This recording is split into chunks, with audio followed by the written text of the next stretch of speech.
Hello everyone and welcome to a new video. Today's video will be a mid-year book tag. I can't believe we're already halfway through 2026. But so far I have read 38 books this year. My reading goal is to read 60 books in total, which I will definitely reach. But yeah, I have read some great books this year. Some of my favorites of all time, and I have only had a few disappointments, but yeah, I'm going to talk about them in this video. But I'm going to start out with telling you my top 10 favorite books so far of this year, and then I will talk about books that I didn't like as much. Yeah, all of these books were 5 stars for me. Last year I read the Boys of Tommen series, except for the last one, which is Releasing 10. This is by Chloe Walsh, and yeah, I love the Boys of Tommen series. It's my favorite series of all time. I wouldn't say I enjoyed this book. It's really dark, but I absolutely love the characters in Boys of Tommen. But yeah, it's definitely, if you haven't read Boys of Tommen yet, it's definitely a book that you do need to check trigger warnings for. But if you haven't read it yet, it's basically about teenagers in Ireland who go to the private school in Cork, and we follow different couples throughout the series. And in this book, we follow Lizzie and Hugh. This one is by far the darkest. It's a really tough read. These characters, they feel so real to me and they break my heart. But the books also heal me at the same time, except for this one. This one is really intense. I don't want to say too much about this book because I don't want to spoil anything in case you haven't read the series yet. I would definitely recommend it. Then I also read my first Stephen King book this year. I read The Institute and it was fantastic, absolutely fantastic. I have now a whole shelf full of Stephen King books. Like, I felt like I really needed to read Stephen King books because my parents are a big fan of his books. So I feel like it's kind of a requirement as a reader in my family. Yeah, no, I would definitely recommend The Institute if you want to get into Stephen King. I really enjoy his writing style. It's all so well written out, and the plot and everything. So basically this book is about a 12-year-old boy who has a very special gift. So he gets adopted and taken to this government facility where there are other kids that either have telekinesis or telepathy, and they basically get experimented on. And there is no hope for escape. Like, he wants to escape, but there is no hope for it. But then there's a new young boy coming into this facility who his powers are really intense, like they are off the scale, right? But we also follow a local sheriff in a town far away who doesn't realize that he will take on the biggest case of his life. There's also a series of it, by the way, and I actually did enjoy it, but they're turning it into another season, which is very interesting because this is a standalone, I think. And then I also read my first Dark Academia book this year, and it's also the only Dark Academia book I've read, I think. I'm not sure. Anyways, I read Nightshade by Autumn Woods. This was a 5-star, purely based on vibes. This really gave me the feeling I got when I read fan fiction when I was like 13. Yeah, this is about a university in the Scottish Highlands where only like rich people go to. But our FMC, she got a scholarship there because she wants to figure out what happened to her parents who passed away near this university. And then she bumps into this guy who is the son of the prime suspect. But yeah, the vibes of this book were fantastic. She also has a stalker, so it is a bit creepy as well. But yeah, I loved everything about it. I ate this up. And the second book is coming out really soon. I'm pretty sure this month, so I am so excited to read that one as well. And last year I read one of my favorite books of all time, which is The Rose Bargain by Sasha Payton Smith. And this year the second one came out in the duology, which is The Torn Queen. And I was so nervous to read this one because I loved the first one so much. I was scared I was going to be disappointed, but I was not. It was a 5 stars for me as well.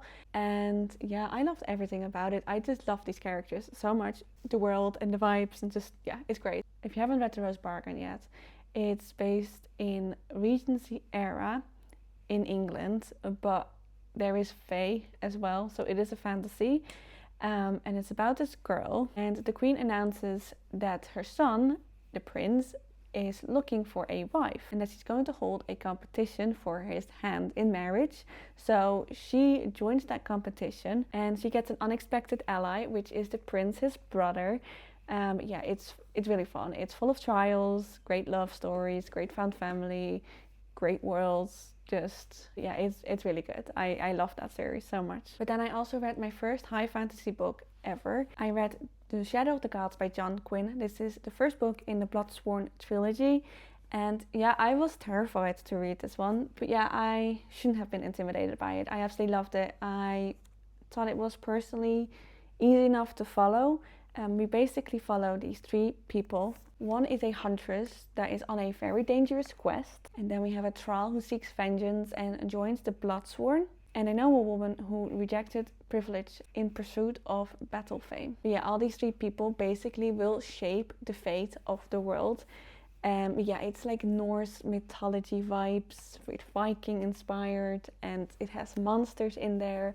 And yeah, I love anything Nordic, so this was really good.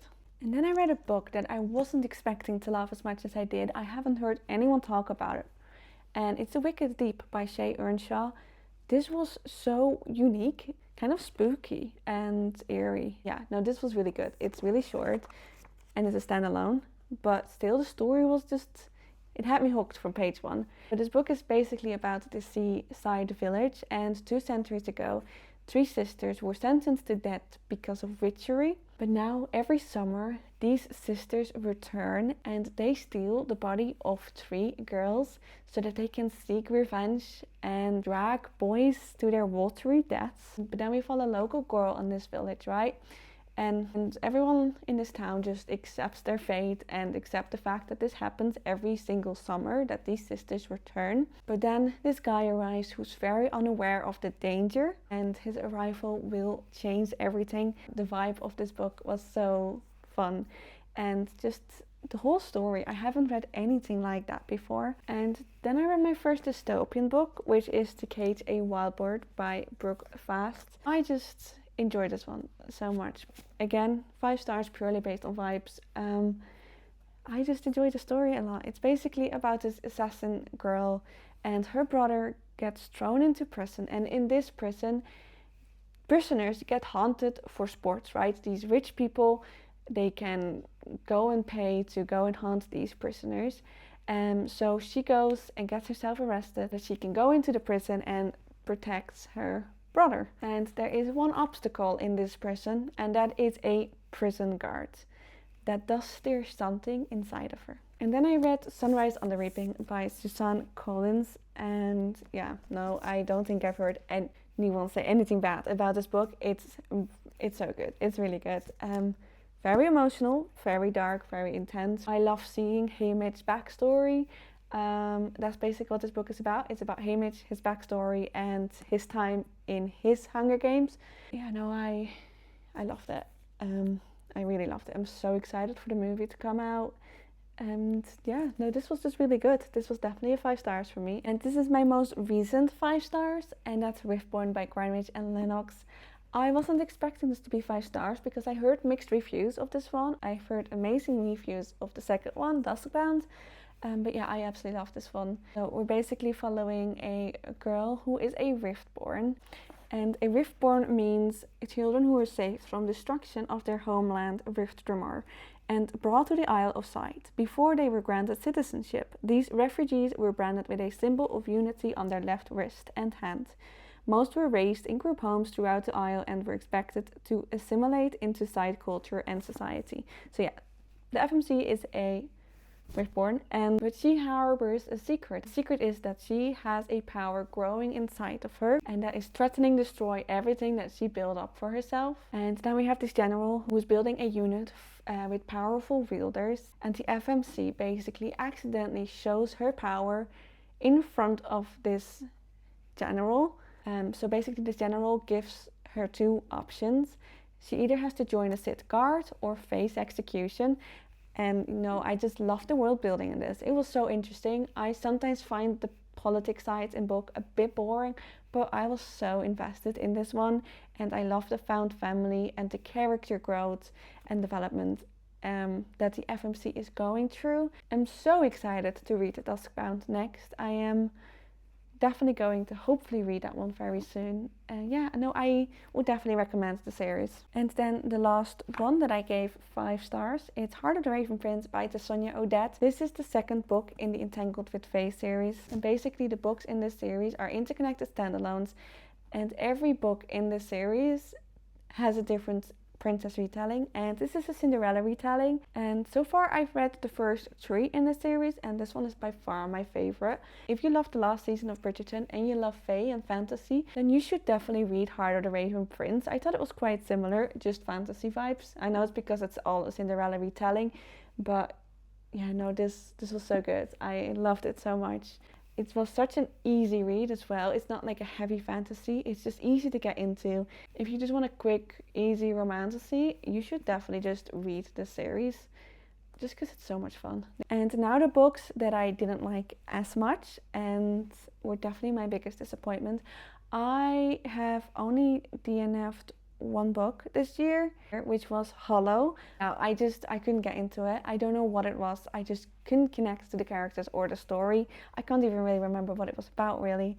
These are the same authors as the authors who wrote Zodiac Academy, which I read the first 2 of, and I had to unhaul them because I didn't like it. No, I had to DNF that one, and I also had to unhaul Zodiac Academy, which was also just a disappointment. Like, I liked the first one, kind of, just a bit cringy, but it was enjoyable, I guess. And then the second one I just got bored. So yeah, I don't think I will be trying anything else by these authors, but yeah. And then I have a book that I didn't know what to expect from, and the reviews on Goodreads were quite low, but it's The Princess Knight by Kate Jacobs. I ended up giving this one a 2.75. I feel like I should have given it like a 2 stars. I can't even really remember anything that happens. All I know is that it's Legally Blonde meets medieval fantasy, which just sounded so much fun, and I absolutely loved the cover. But I was so bored, and the pacing I didn't like. I didn't like the writing style. I wasn't a fan of the characters. I didn't like the politics side of it. I wasn't interested at all in this book. So this was definitely a disappointment. Like, you might still enjoy it. I just personally did not. And now I'm gonna talk about 2 books that I feel like everyone loves, and I feel like I am missing something because I just did not like them. First one is Once Upon a Broken Heart by Stephanie Carver. I read the Caraval trilogy and I did enjoy them. I gave them like between a 3 and 4 stars. And I've heard amazing things about this trilogy. Now, I've only read the first one and I've heard amazing things about the second one, so I will continue the series. But yeah, this was a 2.75.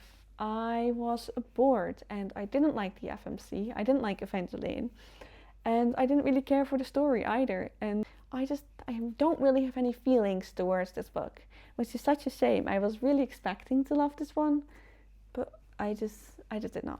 And then a more recent popular romance book, and it's Into the Blue by Emma Brody. Like I said earlier, I don't really read contemporary romances, but I was really intrigued by this one, so I did end up reading it.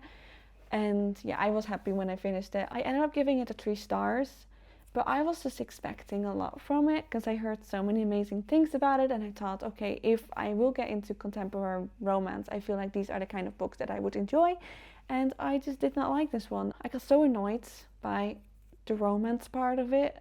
Just their communication really bothered me between both the FMC and the MMC, and just the story itself, I found it kind of hard to follow and just boring. It just wasn't for me personally, and yeah, even the ending, it kind of fell flat for me, which is such a shame because I see people like crying over this book and absolutely loving it. I'm like, what did I miss? Yeah, I didn't like it. Even though I did give it a 3 stars because I did enjoy parts of it, just in general, overall, I don't think I will ever think of that book ever again. And now I want to just talk about 2 thrillers. I never really give thrillers 5 stars. I just want to tell you my 2 favorite thrillers I've read this year, because I only started reading thrillers this year, so I just want to talk about my favorite ones. I started reading Frida McFadden books this year. They're great if you're into like a reading slump or anything like that, just because they're so easy and fast-paced. and my favorite by her so far. I've read Ward D, Never Lie, and then Perfect Son, and I really enjoyed The Perfect Son. I did enjoy the other two as well, but this one was definitely my favorite so far. And yeah, I wasn't expecting the plot twist in this book whatsoever. But yeah, I finished this in a day. It was definitely quite tense and nerve-wracking. But yeah, it was really good. I really enjoyed this one. And then we have None of This Is True by Lisa Jewell. I listened to this one on audiobook and I really liked it. The audiobook is so good. It really felt like a TV show inside of my head, the way they were talking and the way the audiobook was like. And this was so twisty, really twisty, and I was really intrigued throughout the whole story. Yes, that was my mid-year book tag, and I'm so excited to continue reading this year, and I hope to find many, many more 5-star reads. Thank you for watching, and I hope you enjoyed it, and I hope to see you again. Bye!